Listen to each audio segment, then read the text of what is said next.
Good morning, Mr. Speaker. Today I laid for the consideration and approval the final Bermuda Plan 2018.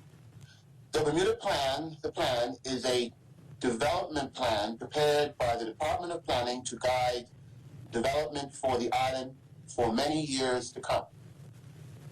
The plan, which covers the entire island, with the exception of the city of Hamilton, comprises a policy document and zoning maps and the tribunal report. Once approved by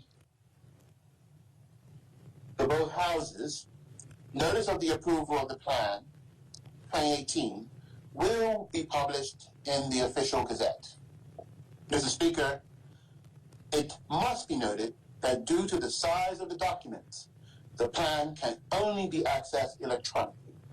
The planning statement and the tribunal reports are 200 and 700 pages respectively.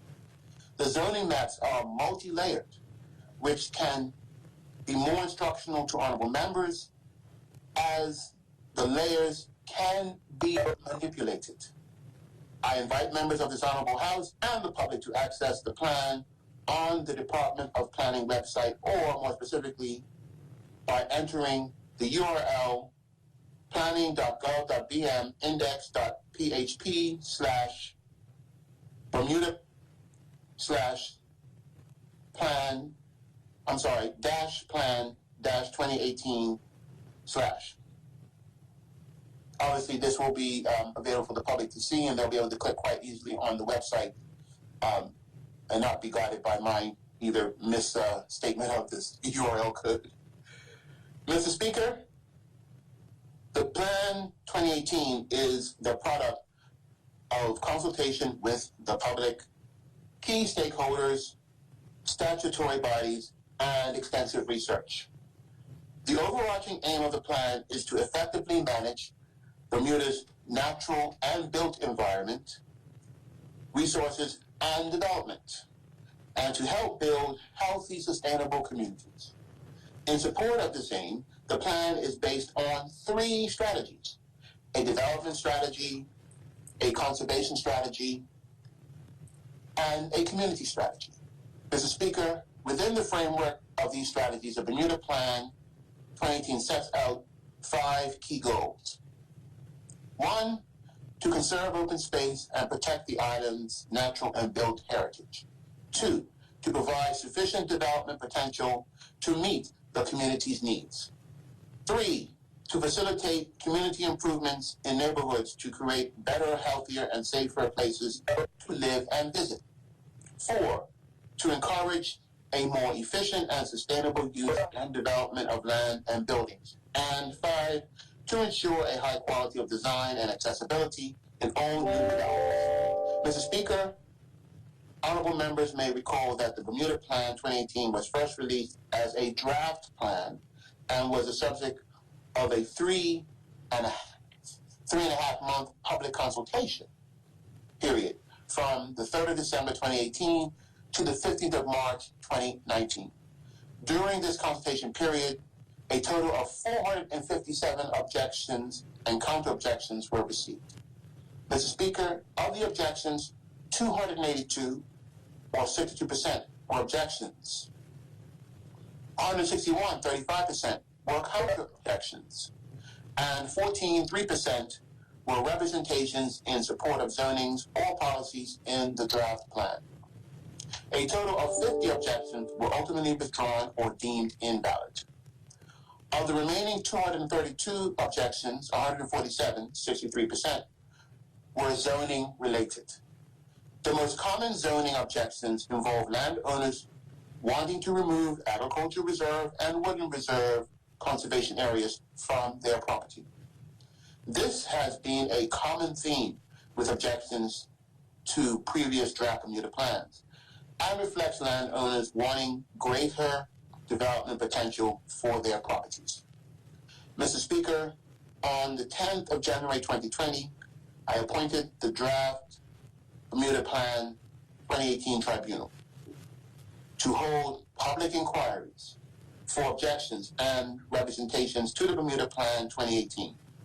Members of the tribunal were Mr. John Payne, the chair, Ms. Jennifer Hallworth, and Mr. Carlos Amaral as well. Additionally, Mr. Jonathan Starling and Vanessa Turner and Ms. Quinnell Francis were appointed as alternate members. Mr. Speaker, in the department's processing of the 232 valid objections, it is pleasing to note that 52% of them were resolved between the Department of Planning's technical officers and the objector. This left the remaining 48% of objections in an unresolved status to be heard by the tribunal. Mr. Speaker, the tribunal commenced in-person public inquiries on the 27th of February 2020. However, inquiries were halted shortly thereafter in response to the health restrictions imposed by the COVID-19 pandemic. The department acted as swiftly as possible to amend the tribunal procedures, which involved holding the hearings virtually and live streaming them from the department's website. A total of 16 tribunal meetings were held in this manner, with the last hearing concluding on the 10th of December 2020.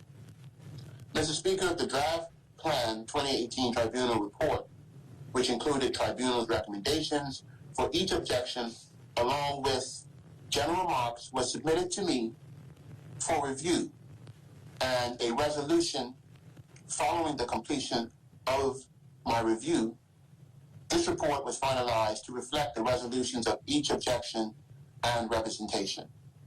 Mr. Speaker, the Bermuda Plan 2018 planning statement and digital zoning maps reflect the final resolutions for amendments to the draft Bermuda Plan 2018. We will discuss further the resolutions in a more fulsome debate on the 4th of June. I look forward to receiving the input and questions of honorable members at that time. Mr. Speaker, the importance of the Bermuda Plan 2018 cannot be understated. There is a recognized need to provide flexibility within the policy, to provide the necessary mechanisms to support development and new investment. This, of course, should not be to the detriment of our natural environment. The work of the department involves assessing the competing interests and is becoming increasingly challenging in today's dynamic environment.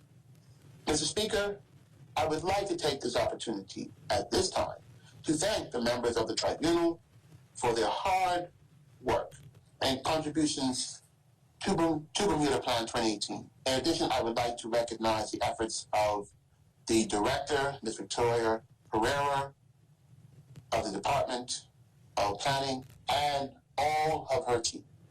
Thank you, Mr. Speaker.